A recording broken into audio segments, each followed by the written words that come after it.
Very good afternoon, everybody. Here comes my third video with respect to basic terminologies that you should know when you decide to go with a new website and ensure it is SEO optimized. So 13th point, this is something called as keywords. Keywords are very important. It could be a single word or it could be a phrase of words. And this keywords are particularly important in SEO to ensure your website ranks really well when the Google crawler crawls your page. See, for example, if I want to talk about a college life of a student, what could be the possible keywords that you can think about that are closely associated with the college life of a student? It could be his professors. It could be his seniors or juniors. It could be his exams. It could be his subjects. It could be something related to viva, theory, practicals. So all these are keywords that are closely related to the college life of a student. Let us take another example. I'm writing an article about choosing the best gardening equipment. So when I talk about best gardening equipment, the possible keywords that could strike my mind could be a gardening equipment in the first place, or it could be something related to plants or trees, or some kind of, you know, whatever you call it, relevant to the gardening kind of things. So why do I use keywords? To ensure that the crawler uses its artificial intelligence and tries to identify that the content is relevant. So the keywords are broadly classified into three types. The first one is a broad match keyword. And if you look at it, here is the example. If I'm talking about marketing, I just type the word marketing, and this is called as a broad match keyword. So what will this give when you type this marketing on the Google search results query? So you have a Google search results query bar, which we discussed earlier. So when you type marketing, it will enable you to reach to the widest audience possible, but not necessarily the relevant audience. So you will have a huge leads that are that can be targeted. So now I don't want to spend so much money on advertising and ensure my content goes to everybody. So that's not my target market. So to narrow that, we call it as an exact match keyword.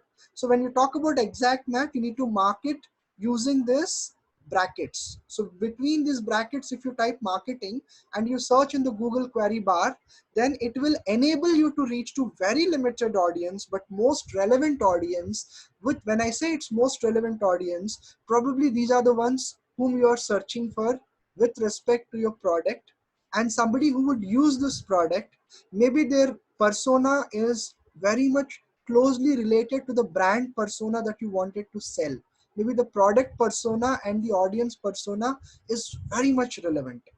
And there is a third kind of a word that is called as a phrase match keyword. When I talk about a phrase match keyword, it falls somewhere between broad match keyword and the exact match keyword, which means you can reach to more relevant audience than broad match keyword, and you will get a wider reach when compared to exact match keyword.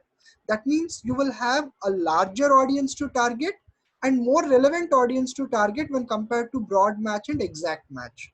So with respect to audience relevance, it's better than broad match. With respect to reach, like how many people you can reach, it's more than exact match keyword. So you write it within quotation marks. So these are the three types of keywords that one should know, so that you can accordingly write your content. Yeah. So coming to the word keyword density. So what do you mean by density? Number of occurrences, frequency of appearance. So when you're writing a content, how many times the particular keyword appears in your content is defined as keyword density. So keyword density is the number describing how often does a specific phrase or a word appears in a piece of text written by you. To calculate it, you just have to divide the number of times your keyword appears in a piece of text by the total number of words into 100 and multiply it into 100.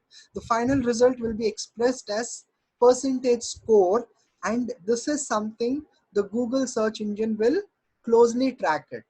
If there is no keyword density, then the crawler will think, since it's not a human being, that your content is irrelevant and will put it in the sandbox. It will be dumping it into the dustbin, and your website will lose its credibility. If you use too much of keywords, then it would called as keyword stuffing. You're stuffing unnecessarily keywords just to increase the number of words that you write and increase your test content, and it might create boring to the audience, and the audience will not come to Google, and they will probably go off to Yahoo or Bing, who are its competitors, and even then it has a problem. So you have to be very careful about how many times a keyword should come in a particular text that you write. So generally, if you restrict it to like 3 or 4 words out of some 100 words, that's more than enough. Ensure that you don't have more than 3 times a keyword repeating in 100 words, and that's a fairly good way of writing a content. Okay, so it probably should be getting good ranking for it if the keyword density is good, but it might not work all the time, because ensure that you don't even stuff keywords just to ensure its density is good. So the next word is about keyword stuffing. If you take a random piece of text in English, some words will occur more frequently than the other. For example, words like and, or, it occurs very frequently, while words like powerhouse, mushrooming occur very rarely. So they've given some examples like this. So basically, keyword stuffing is a practice of taking a word or phrase and repeating it very often, maybe in bits and pieces, so that it doesn't look natural to the readers, and you're just stuffing it to ensure that you meet the keyword density that Google has set for. So ensure that there is some relevance to what you are writing and use it wisely.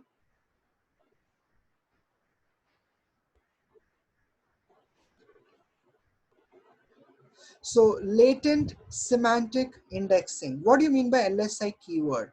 So LSI keyword, as I already said, these are keywords. If you say that college life is a keyword, all the words that are closely related to the college and will help your users give them a thought about your college life are called as latent semantic indexing keywords. So for example, if you take the example here, LSI is considered to be an important factor for search engines when ranking your page.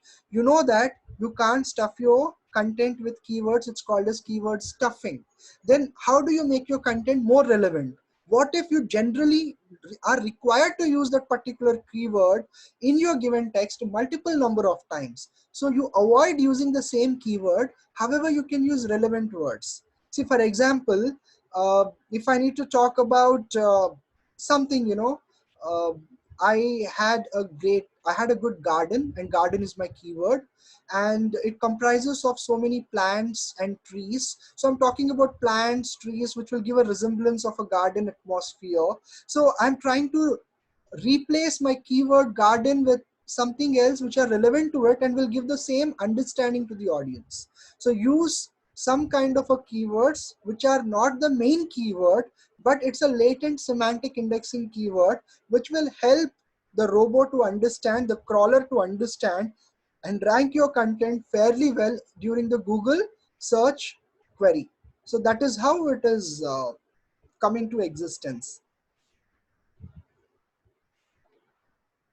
So this will basically help you to improve your rankings. So thanks a lot. That's all about keywords, and I hope you had a nice time. Have a nice day.